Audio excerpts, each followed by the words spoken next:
In this session, we will begin part 1 of project-based learning where we introduce our project title Micro Task Hub. This project will help us to understand how modern backend systems are designed using microservices, databases, and secure APIs. By end of this session, you will be able to understand the problem statement and functional requirements of the Micro Task Hub system, clone and set up the front-end application from the Git repository, execute the front-end using Node Package Manager. This session lays the foundation for building a real-world scalable application. Let us first understand what MicroTask Hub does. At basic level, user can log in, create and manage tasks, update task status. Optionally, they can assign a task and view a dashboard summary. This mimics a real-world task management system used in the organizations. The system defines three key roles. One is user, manager, and admin. User can manage their own task. They can view their personal dashboard. Manager have all users permission. Additionally, they can create a task and assign or reassign the task. Admin manages the users and assign roles, views system-wide analytics. This structure introduces role-based access control, which is essential in enterprise applications. Now let's move into the functional requirements. The first functional requirement is registration and login. User can register using email ID and password. Login provides a JWT token for API access, and logout invalidates the token and ends the session securely. The next functional requirement is JWT authentication and session management. All protected APIs validated using JWT token.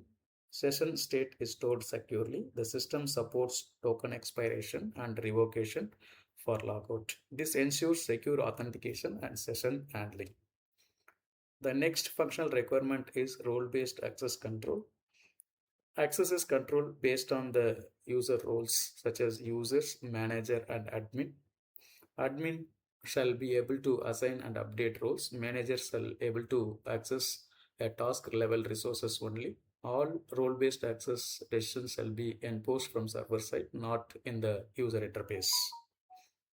The next functional requirement is task-related CRUD operations. User can create a task, read task list, view the task by using the ID, update task and delete task. The system also support the pagination for scalability. The next functional requirement is dashboard. It displays the total task and status breakdown, activity summary. Admin dashboard includes total users and the system metrics. The next functional requirement related to database usage. We use hybrid database approach, Postgres SQL for users, roles, and menus, and MongoDB for task related data. A correlation ID links API request with the database entries.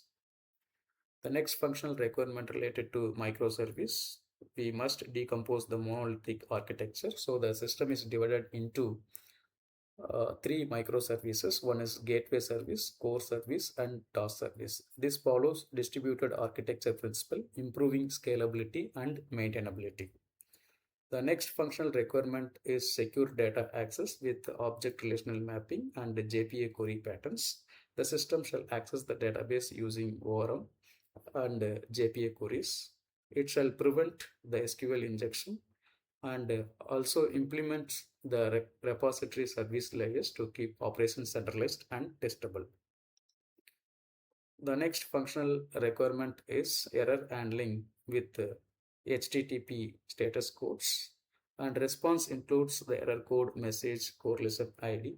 No sensitive data is exposed in the responses. The next functional requirement is Swagger UI used for testing. Each service provides API documentation, supports JWT based testing. We will use Swagger extensively for testing the APIs. The next functional requirement is deployment. It will be deployed on AWS EC2 using a Docker and Kubernetes. This ensures real-world deployment readiness. Now let's move the front-end setup. Repository link also given in the video description. Second one is the command to clone the repository. Once the repository is cloned, then we can navigate to the project folder and open the project using VS Code, then execute it by installing the node modules and using the command npm run dev. This will start your front end locally. Let me show how to clone and execute the project in VS Code. Now I'm going to create a workspace in any one of the local disk. I'm using my local disk D. There I'm going to create a folder. That folder I'm going to use as a workspace. Let me name the folder as MTH, stands for micro task up. After creating a folder, enter into the folder, then click on the address bar. Try to open a command prompt by using the command cmd. Once the command prompt is open for the location, then we can clone the repository by using the command git clone followed by the URL.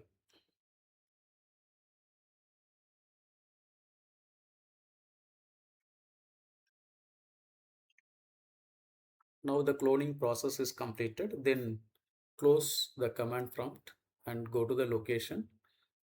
Here we can see the repository frontend underscore repo.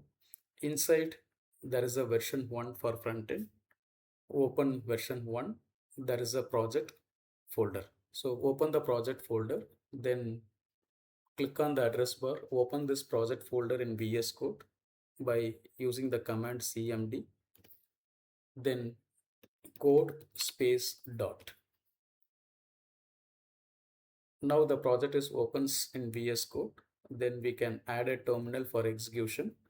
Go to the menu bar, click on three dots and choose terminal, then select new terminal. Once the terminal is added, by default it is in PowerShell mode. Convert the terminal into command prompt mode by using the command cmd. Once the terminal is converted into command prompt mode, we can start using the command which is shown in the PPT. This is the command for installing a node modules. So we can execute the command npm install for installing the dependencies for the project. Now the node modules are installed, dependencies are installed, then we can start its execution by using the command npm run dev. Once we got URL on the console, we can press O and enter. It opens in the browser. This is the output of front-end application. User can enter their mail ID if they created account and their password. Then they can click on the button let's start to access the system. Since there is no backend, that's why we got a message failed to fetch. So they can create account by using the sign up option. It will go to the page where they can provide the detail to create new account.